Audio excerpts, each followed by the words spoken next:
Assalamualaikum warahmatullahi wabarakatuh and salam sejahtera. I bid to Prof. Madya, Dr. Cik Zuriana binti Muhammad Jamil and fellow friends. We are from Group A6 would like to present our business plan. Before that, my name is Siti Nur Najihah binti Zamri, matric number 281621. I will begin our presentation by explaining the background of our business. Our business name is Vintage Closet because all of us like this name. We established on 1 October 2021 and located in Alor-Serta, Kedah. We get the product from trusted supplier that we handpick by ourselves. The supplier that we choose is the trusted one that had been in business for more than 50 years. We treat the business using physical store because we are still new to the business, so we don't have enough staff to handle online purchases. Also, we are selling Muslim women niche, which are chiffon shawl, cotton shawl, satin shawl, and cotton square shawl. Our target market, of course, Muslim women. This business is easy to enter because this kind of business only need a small capital and there are already a lot of buyers. Also, this kind of business has high competition level as there are a lot of people selling this kind of hijab too. So we need to work harder to make potential buyer recognize and trust us. Lastly, all transactions during this accounting period are cash transaction. Presume that supplier not allow us to do credit purchase to avoid bad debt. We also didn't allow our customer to owe with us and they have to pay in full price to avoid loss.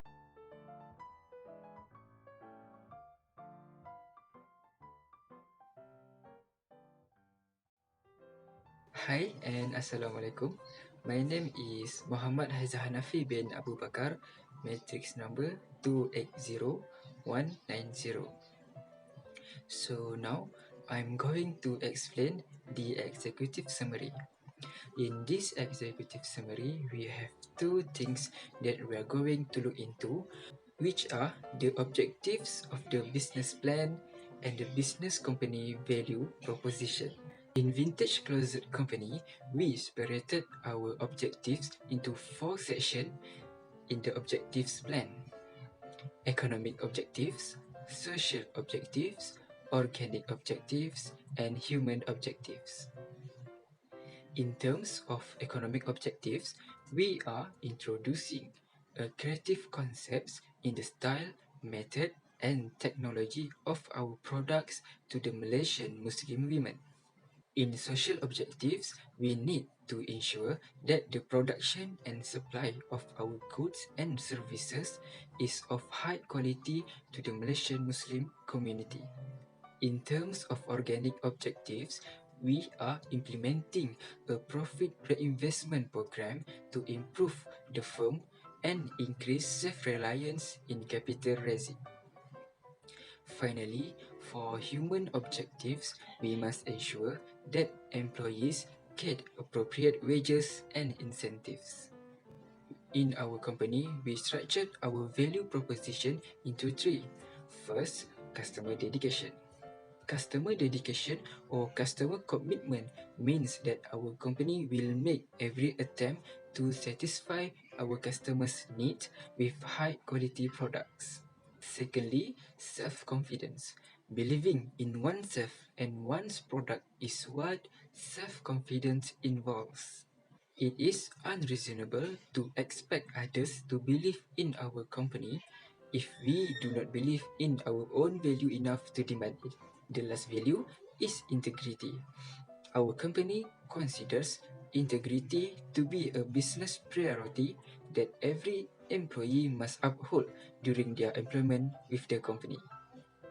Following that, we will go through our company's business summary. Our company has specified 3 major points in the business summary. First is the purpose of the business. The first purpose of our company is to gain recognition of our brand in shawl market in Malaysia. For that purpose, we can make use of native advertising. Native advertising is one of the most successful strategies to raise brand recognition and attract new customers. We also can advertise our shawl on Facebook and Instagram. We believe that the majority of our clients have a social media platform. Thus, we may use this opportunity to make our products known to the Malaysian Muslim women. The second purpose is to find a credible distributors. There are a few strategies to discover credible distributors, such as consulting with social media influencers to be our product distributor. Furthermore, we can use the dropshipping system to make this purpose possible. Lastly, is to boost our social network. For this purpose, we have to ensure that our physical store always look professional, clean, and impressive. For the management team, we have Muhammad Hanafi bin Abu Bakar as a general manager. Then we have Sofia Arisa binti Muhammad Saini as a marketing manager. Wan Nur Saadah binti Muhammad Zulkarnain as a operational manager. We have Siti Nur Najah binti Zamri as administrative manager. And last, we have Wei Ziying as financial manager. As a general manager, I have to analyze financial accounts, net sales and operation records, as well as other performance data to determine progress and target attainment, as well as cost cutting and system options. Then I will coordinate and manage the operation of organizations or departments engaged in product creation, pricing, marketing, and administration. As a marketing manager, Sofia Arisa have to make marketing campaigns, business strategies, timetables, budgets, tactics, and approaches, and then start implementing. She also have to formulate and implement marketing strategy from concept through implementation to analysis. As an administrative manager, Siti Nur Najihah has always monitoring the administration department and staff members' day-to-day activities.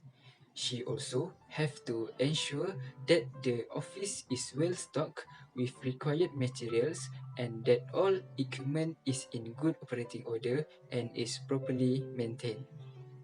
When Nur Saada, as a operational manager, she have to discover and innovative ideas and various performance strategies. She also have to prepare the budget and administration as well as cost control. Last but not least, she also have to manage a developer to ensure the quality of our product is always in a great condition. And last, we have OEZG as a financial manager. As a financial manager, she have to analyze corporate performance and create the business yearly financial report. And she also have to check to see if the business performance status is safe and stable.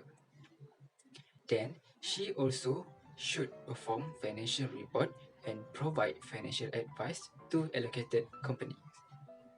Last, she also could offer additional financial assistance to the business. Vintage Closet mission is to create a shawl fashion brand that will offer a diverse selection of apparel for Muslim women. A shawl label that will compete favorably with worldwide shawls fashion brands. The vision of the company is we aim to be a worldwide leader in ready-to-wear and fashion outerwear by encouraging invention and design in order to give absolute user fulfillment.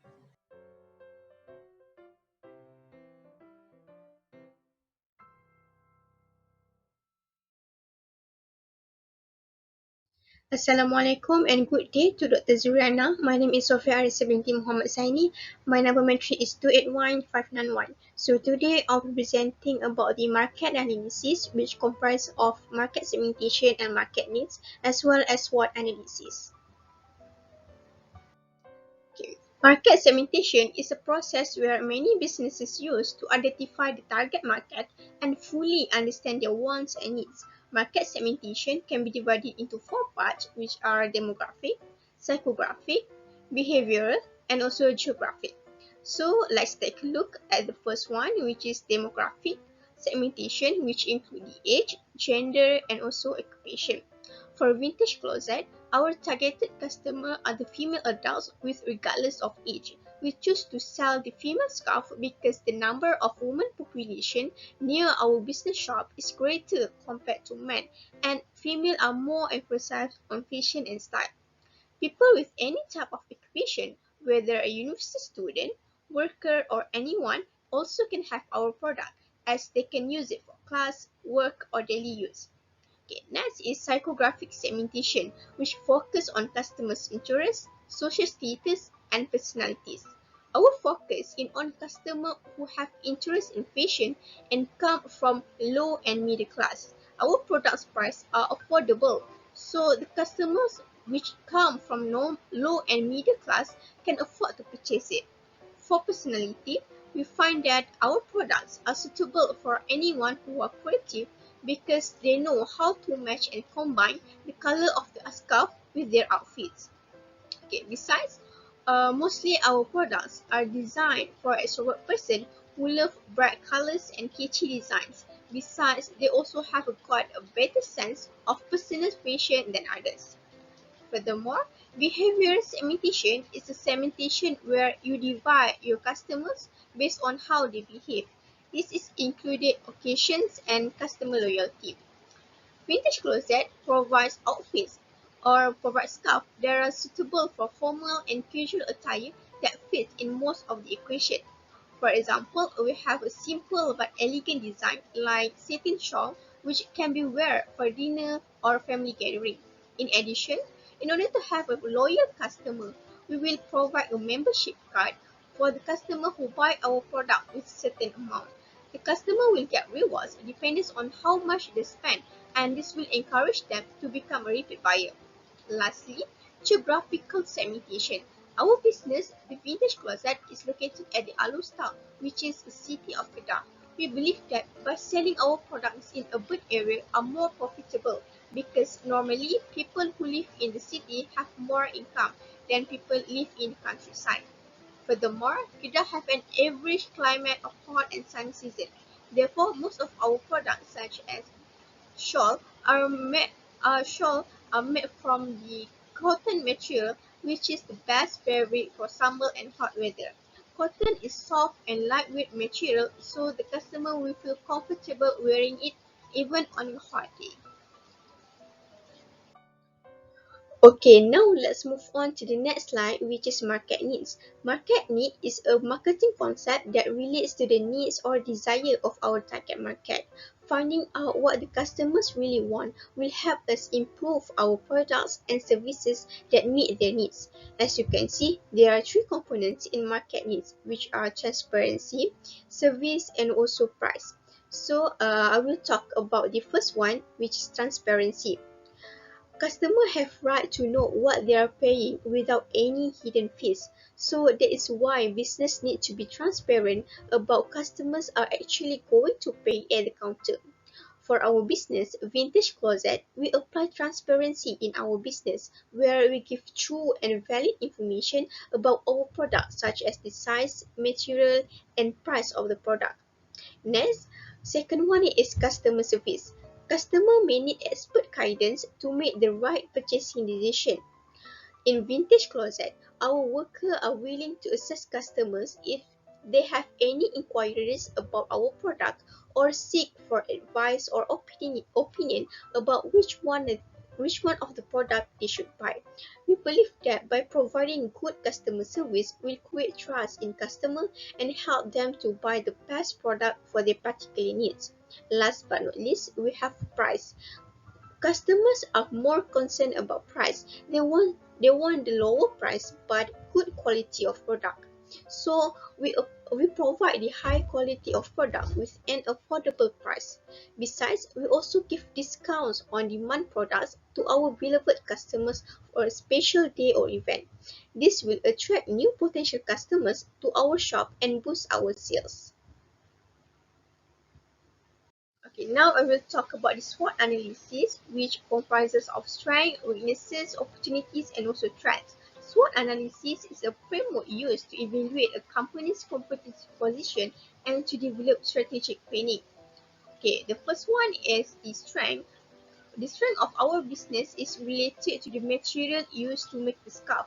Unlike the other scarf business which offer bad quality of product with high price, but in Vintage Closet, we offer the high and good quality of fabrics with a reasonable price.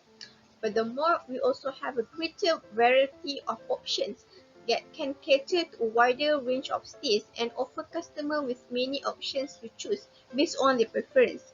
Our products have various choice in terms of fabrics, colors, and also designs. For example, Vintage Closet sells several types of scarf such as chiffon shawl, cotton shawl, satin shawl, and also cotton square scarf. Okay, second one is weaknesses. Our main weakness is that we are establishing a new business. Therefore, we have no loyal customers yet. So, we need to spend time on marketing our business so that we can get our name out there, which will allow our business to grow. Besides, for this time being, our business is conducted physically, so there will be more difficult for us to break into this market as most customers do not know our existence compared to other well-known clothing shops. Okay, the third one is opportunities. In the future, we expect that we can take the opportunity to expand and cover a whole Malaysia and also worldwide when our business is becoming stable and have a considerable growth rate. By having a large customer base would make our business established in market area and then increase the sale and profit. Next, we expect that our product will get a higher demand from the customer because our business is located at a new development housing area. So it is good opportunity for Vintage Closet to get more customers as there are high population of people living in the area. Okay. Last but not least, we have threats. It is undeniable that every business will experience threats. We have discovered a few threats that we will face when running our business. First and foremost, we expect to have a strong competition from the existing and famous competitors like Ariani and Bawal Exclusive. These two brands are the well-known scarf shop in Malaysia that have been operating in a long period, while our business, Vintage Closet, is still new in the market. So they have more experience in sales and marketing and have gained trust from the customers in the area compared to our business. Next, our business is too dependent on seller and too dependent on supplier. This can affect our sales product when the supplier delay the shipment of the products or late to deliver the goods. I think that's all from me. Thank you.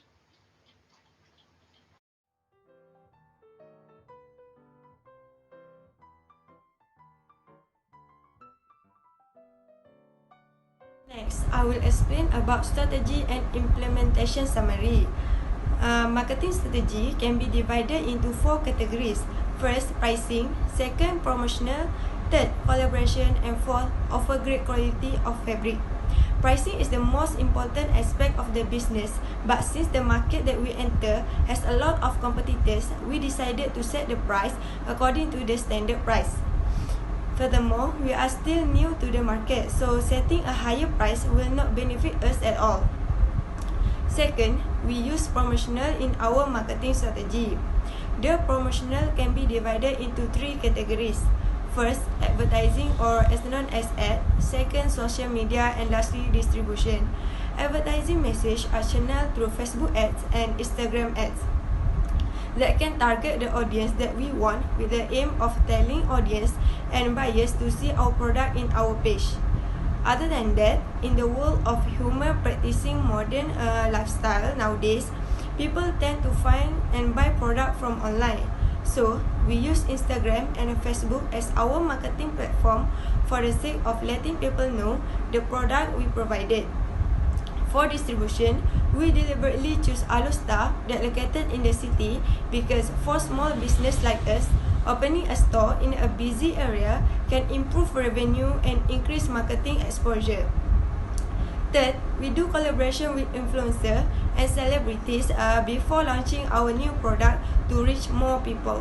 It's no coincidence that influence marketing is one of the popular marketing techniques nowadays. With a well-developed strategy, collaborating with influencers can help us market our brand more effectively. Influencer marketing is a super effective area to get results easily and has a potential of catching the intended customers rather than trying to hope the organic customers proceed. Instead of the standard users give credit to influencers' opinion because when getting to the decision point, end users respect influencers very much. And lastly, we offer great quality of fabric that we handpick by ourselves because we believe that when we offer quality product every time, we can create a standard of satisfying customers in the retail spectrum. In return, we will receive loyalty and continued lead generation that allow our company to grow. In addition, customers always come back when a product is good, even if the price is high. A quality product creates unshakable customer loyalty that generates increased leads. When customers find a product they trust, they return, make repeat purchases, and recommend the product or service to others. Move on to the sales forecast. The table beside me show our budgeted sales in Ringgit Malaysia for the next 3 months. To do the budgeted sales, first we estimate the unit that will be sold monthly and times with the price that we set for each product. The sales is quite low because we are still new to the business, so we don't put too much expectation and hoping to reach our target. As for the sales strategy, there are 4 elements. First, great copywriting. Second, soft sell. Third, build personal branding. And lastly, keep the customer data. Okay, let's look at each one in detail. First, copywriting is one of the most critical elements of any and all forms of sale. Copywriting consists of the words, either written or spoken, that marketers use to try to get people to take an action after reading or hearing them. Copywriting is like a call to action, but on a bigger scale. The copywriting needs to make customer has feel that we are speaking directly to her and we want to help her to make her life easier. Using storytelling is the best way to grab our potential customer attention. Second, soft sell is a sales approach focused on subtle persuasion and casual language. A soft sell technique intends to create a low pressure sales experience for the prospect that is less likely to turn them off from excessive pushiness. Soft sell is a way better than hard sell because a soft sell is an indirect approach to persuading a customer to buy a product or service. A hard sell is a direct approach to asking for a sale. With a soft sell technique, sales representatives focus more on relationship building with their prospect to build trust than pushing for the sale. Hard selling is a more straightforward approach where a sales representative tries to close the deal as soon as possible. In addition, people do not like hard sell because it is considered a high pressure, aggressive technique that has fallen out of favor according to some sales experts. Third, for entrepreneurs, building a personal brand has never been more important than it is today. Personal branding is the practice of marketing people and their careers as brands. It is an ongoing process of developing and maintaining a reputation and impression of an individual, group, or organization. Whereas some self-help practice focus on self-improvement, personal branding defines success as a form of self-packaging. Thus, we build our personal branding by demonstrating the product through FB and IG Live to gain a trust from customer. We also share tips and hijab tutorial to attract more audience. And lastly, customer information is valuable. So we keep the customer data in one database so we can inform them if we want to launch a new product or offer them promotion. By leveraging customer and consumer data, we can make personalized recommendations, inform shoppers of special offer and promotion that are most relevant to them, and fully maximize cross-sell and upsell opportunities to realize increased revenue. Furthermore, we use customer data to get helpful product feedback and improve our product. Besides, customer data can improve our marketing.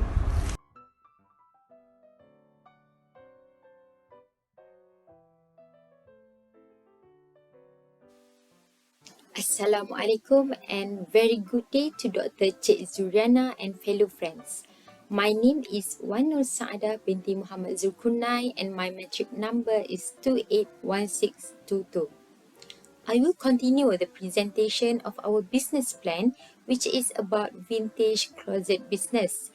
and I will be focusing on financial plan mainly in break-even analysis, purchase budget, and projected profit and loss. Our financial plan involved the fourth quarter of 2021, which includes the months of October, November, and December of 2021. The first part is break-even analysis. As we have four different products in our business, which are chiffon shawl, cotton shawl, satin shawl, and cotton square scarf, the calculation of break-even analysis is separated according to the types of scarves. Based on what we had computed, the sales revenue for all types of scarves is 22,111 ringgit Malaysia. And using contribution margin income statement, we get 13,192 ringgit and 50 cent for the contribution margin, and the net operating income for the fourth quarter of 2021 is 3,487 ringgit and 50 cent. Break-even analysis determines the number of units or amount of revenue that is needed to cover a business total cost. At the break-even point, the business is not losing or making any money, but all the costs associated to the business will have been covered. According to the table in the slide, we can see that the break-even sales for the fourth quarter of 2021 is 16,165 ringgit and 29 cent. As we are a business with different products, we use the concept of sales mix to compute the multi-product break-even analysis. A sales mix tells us the proportion in which a company's products are sold. And once we know the proportion in which they are sold, well, that changes the break-even analysis, because every product will sell for a different price with different variable costs and offer a different contribution margin. Cotton square scarf has the highest portion, which is 33%, and followed by satin shawl with 26%, and the third one is chiffon shawl with 22%, and lastly is cotton shawl with 19%. We use the fixed expense and contribution margin ratio for the quarter to calculate the break-even sales. In order to cover costs and avoid losses, Vintage Closet has a total break-even sales for the fourth quarter of 2021 with 16,165 ringgit and 29 cent. The second part is the purchase budget. A purchase budget contains the units of inventory to be purchased at every budget period. The purchase budget holds an important place in a business, as it allows the owner to effectively analyze inventory within the company's larger overall budget framework. The purchase budget assists Vintage Closet in making sure that there is sufficient inventory on hand to fulfill the expected sales for each product. The information for expected sales unit is retrieved from the sales forecast. For desired ending inventory unit, Vintage Closet has stated in the company policy to maintain a minimum level of 10 units for every product. The purchase cost for chiffon shawl is 9 ringgit and 50 cent, for cotton shawl is 7 ringgit, for satin shawl is 14 ringgit and 50 cent, and for cotton square scarf is 11 ringgit and 50 cent. With expected sales unit for each type of scarf for every month, we get the total purchase cost for October 2021, which is 3,117 ringgit Malaysia. Total purchase cost for November 2021 is 2,962 ringgit and 50 cent, and the total purchase cost for December 2021 is 3,264 ringgit Malaysia. Hence, the total purchase cost for the fourth quarter of 2021 is RM9,343.50. The third part and the last part from me is the projected profit and loss. Provided here is the Vintage Closet's projected profit and loss for the 3 months ended 31st December 2021. Projected profit and loss allows companies to forecast their performance in the future based on the assumptions they make about what will happen. Based on the projected profit and loss for the fourth quarter of 2021, the company estimates sales revenue of 22,111 ringgit Malaysia minus cost of goods sold of 8,918 ringgit and 50 cent, and after taking into account the gross profit, which is 13,192 ringgit and 50 cent, and total operating expenses, which is 9,705 ringgit Malaysia, Vintage Closet estimates the net profit for the 3 months ended 31st December 2021 as 3,487 ringgit and 50 cent. That's all from me. I'll pass to the next presenter, Oi Ziying. Alright, so hi everyone, I'm Zing, and now I'm going to continue the following parts of the financial plan. So next, we will move to projected cash flow. This is our business cash flow projections. So basically, these cash flow projections is important for us in estimating the money, which we normally know as cash that expect to flow in and out by including all of our income, which is sales revenue, and expense as well that incurs in inventory purchases, fixed assets purchases, and operating as well. Since Vintage Closet is a small startup business, therefore, all the transactions involved in these accounting periods is only by cash.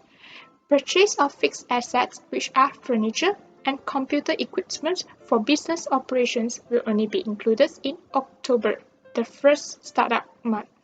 From the projected cash flow, we can see that the cash collection that we get in the fourth quarter of this accounting period is 22,111 ringgit, while the cash disbursement is 23,548 ringgit 50 cents. The ending cash balance of Vintage Closets increased gradually throughout the entire accounting period and reached 8,562 ringgit 50 cents in the fourth quarter of the year. Alright, so moving to the projected balance sheets for Vintage Closet as at 31st of December 2021. Based on these projected balance sheets, 2 computers and related peripheral equipment are purchased by Vintage Closet at the beginning of the period, which is in the month of October for business operation purpose. At the same time, Vintage Closet also purchased a few shelves and cabinets to store and display the products. The former is classified as computer equipment, while the latter is categorized as furniture under the fixed assets in the balance sheet. According to the business policy, Vintage Closets will maintain a minimum inventory level of 10 units for each product to ensure that there is sufficient inventory on hand to fulfill the expected sales for each product. Hence, these items will be classified as ending inventory in the balance sheet.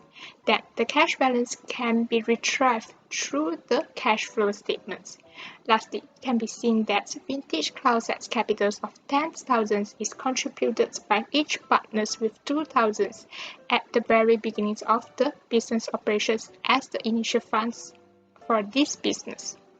In general, it can be said that our projected balance sheet is in a strong condition. As you can see, our business is fully financed through capital and profit generated without relying on any debt financing. So the last section of the business plan is the calculations of business ratios. There are only 2 types of business ratios that will be used to evaluate the performance and positions of Vintage Closets. As there is no liability in Vintage Closets for the fourth quarter accounting periods, thus liquidity ratios are not going to be used. For your information, we use the activity ratios to evaluate how efficiently our business operating in leveraging the assets on its balance sheet to generate revenue and cash, whereas the profitability ratios is used to assess vintage closet's ability to generate incomes relative to its revenue, operating costs, balance sheet assets, or equity during a specific period of time. In the activity ratio, we evaluate through three ratios, which are inventory turnover, days sales inventory, and assets turnover. The inventory turnover ratio of 20.98 indicates that there will be around 21 inventory turns per quarter. This shows that vintage closets can fill and replace its inventory frequently in a quarter. Meanwhile, a 17.39 ratio for day sales inventory, showing that it took around 7 days for vintage closets to sell its inventory. These short durations prove that our products are selling quickly and have a high demand. The asset turnover ratios of 1.64 on the hand indicates that vintage closets generated 1 ringgit 64 cents of sales for every ringgit of assets owned. Then, the last category of business ratio is the profitability ratio. The net profit margin of 16% indicates that vintage closets can generate 16 cents for every ringgit of sales made. It means that only 16% of the sales remains as the net profit after deducting all the expenses incurred in the quarter. Besides, the returns on assets of 26% implies that vintage closets can generate a return of 26 cents for every ringgit invested in the assets, while the returns on equities of 35% indicates that for every ringgit invested in capital, we are able to gain 35 cents of net income. This proves that vintage closets has a good startup, as we do not rely on liabilities to operate our business.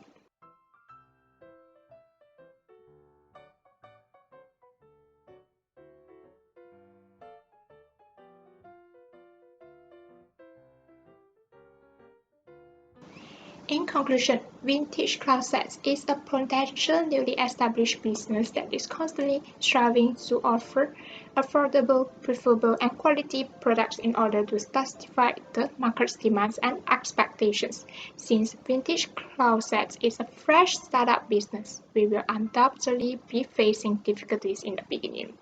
Therefore, we will utilize the management accounting knowledge well to ensure that our planning and control procedures are always ongoing and consistent with our properly developed financial plan, so that the strategies can be planned and implemented smoothly in order to provide the management team the forecasted financial health of the business. Meanwhile, this will also assist us in boosting the business performance and positions as well, so that we can compete well with others in the same industry. By upholding the business values of integrity, customer dedications, and self-confidence, vintage closets will be dedicated to providing the high-quality products and services, while increasing the variety of products in future to attain our missions as well as vision. With our dedications and passionate, we believe that vintage closets will eventually expand to a higher level in the fashion industry and thus become one of the consumer top choices. Alright, that's all from Group 6, Vintage Closets regarding our business plans. Thank you and have a nice day ahead.